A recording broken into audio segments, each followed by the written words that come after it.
Fear is a powerful feeling. It can feel like a knot tightening in your stomach. It can make your heart beat very fast, like a drum pounding inside your chest. Your palms might get sweaty, and your breathing can become quick and shallow. These are not just feelings in your mind, they are real physical reactions happening inside your body. Think about the last time you felt scared. Maybe you were about to give a speech in front of many people.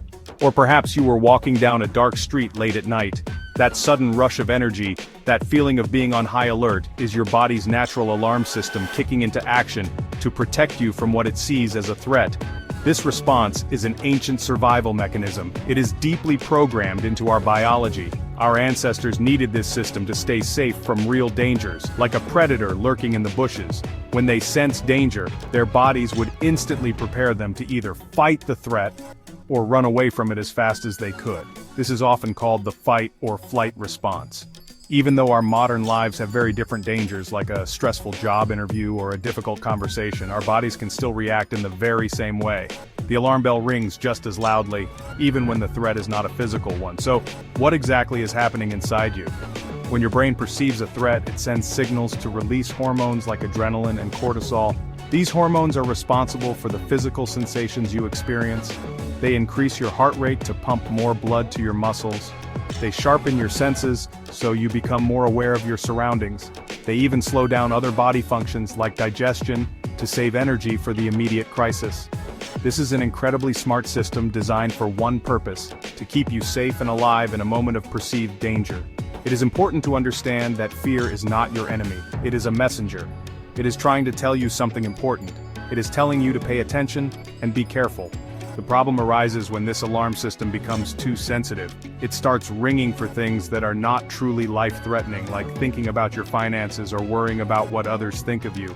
When fear becomes constant and overwhelming, it stops being helpful.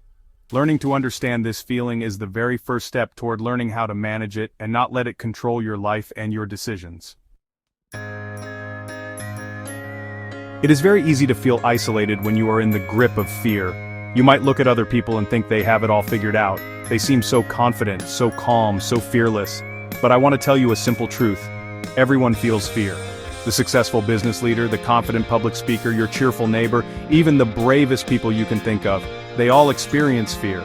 It is a fundamental part of being human. It connects us all. Feeling afraid does not mean you are weak or broken. It simply means you are alive and navigating the challenges that life presents to all of us. Think of fear as a shared human experience. It is a thread that runs through every life story. A child feels fear on their first day of school, away from their parents for the first time. A teenager feels fear when asking someone out on a date, risking rejection. An adult feels fear when starting a new job, facing the unknown. An elderly person might fear illness or losing their independence. These are all different situations, but the core emotion is exactly the same.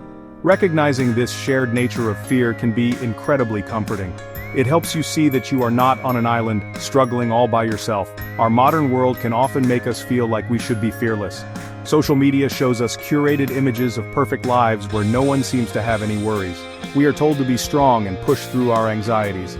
This pressure can make us hide our fears, pretending they do not exist. But suppressing fear is like trying to hold a beach ball underwater. It takes a lot of energy, and eventually it will pop back up, often with more force than before. Acknowledging your fear is not a sign of failure.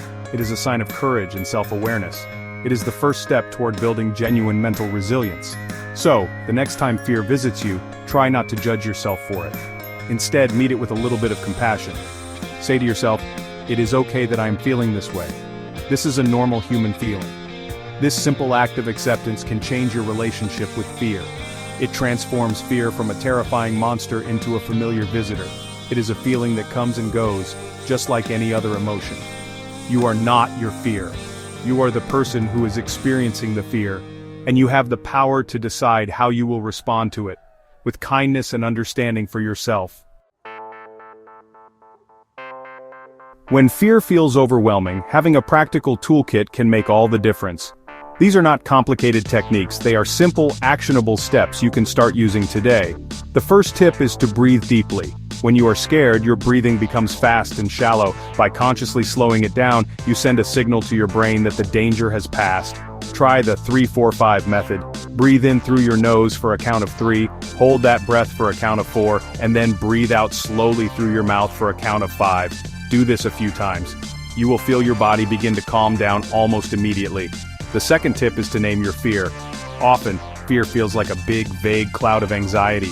Giving it a specific name makes it smaller and more manageable. Instead of just saying, "I'm scared," try to be more precise. Are you afraid of failing the exam? Are you afraid of being judged by your boss? Are you afraid of being lonely? Write it down on a piece of paper. Seeing the fear written out in black and white can make it seem less intimidating. It moves the fear from a powerful, abstract feeling inside you to a concrete problem outside of you that you can begin to solve. The third tip is to take one small step. Facing a huge fear all at once is terrifying. The secret is to break it down into tiny, manageable pieces. If you have a fear of public speaking, your goal isn't to give a big speech tomorrow. Your first small step might be to simply read a paragraph out loud when you are alone. The next step could be reading it to a trusted friend or family member. Then you might try saying one sentence in a small group meeting. Each small victory builds your confidence and proves to you that you can handle more than you think. This gradual exposure slowly rewires your brain's response. Fourth, talk about it. Keeping your fears locked inside gives them more power. Sharing your feelings with someone you trust, a friend, a family member, or a professional therapist, can be incredibly liberating. When you speak your fear out loud, you often realize it sounds less scary than it did inside your head. The other person can offer a different perspective, share their own experiences, and remind you that you are not alone. This connection can provide immense comfort and strength, making the burden of fear feel much lighter and easier to carry. It reinforces that it is okay to be vulnerable. Finally, the fifth tip is to practice mindfulness. This means paying attention to the present moment without judgment. Fear often lives in the future. It is about worrying what might happen. Mindfulness brings you back to the here and now. You can do this by focusing on your senses. What are 5 things you can see right now? What are 4 things you can feel? 3 things you can hear? 2 things you can smell? And 1 thing you can taste? This simple exercise grounds you in your current reality, where you are safe, and pulls you out of the cycle of anxious thoughts about the future. As you begin to practice these steps, remember to be patient and kind to yourself. Building courage is not a race, it is a journey. There will be good days when you feel strong and capable, and there will be other days when fear feels powerful again. This is completely normal. It is part of the process of learning and growing. The goal is not to eliminate fear from your life forever. That is impossible. The goal is to change your relationship with it, so that it no longer holds you back from living the life you want to live. Every small step you take is a sign of your incredible strength. Think of yourself as a traveler on a path. Sometimes the path is smooth and easy, and other times it is rocky and steep. The important thing is to keep moving forward, even if it is just one small step at a time. Celebrate your progress, no matter how small it seems. Did you manage to breathe through a moment of panic? That is a victory. Did you share a fear with a friend? That is a huge accomplishment. Acknowledging these successes will build your self-belief and motivate you to continue on your path toward greater mental well-being and freedom from the constraints of fear. Please know this, you are not alone on this journey. Millions of people around the world are walking a similar path, learning to face their own fears every single day. There is a vast community of people who understand what you are going through. Reach out for support when you need it. There is incredible strength in community and shared experience. Whether it is through friends, family, support groups, or professional help, connection is a powerful antidote to the isolation that fear often creates. We are all in this together, learning to be a little braver each day. Your future is not defined by your fears. It is defined by your courage, your resilience, and your willingness to grow. You have the capacity within you to understand your fear, to manage its effects, and to move forward with hope and confidence. The life you want to lead is on the other side of your fear.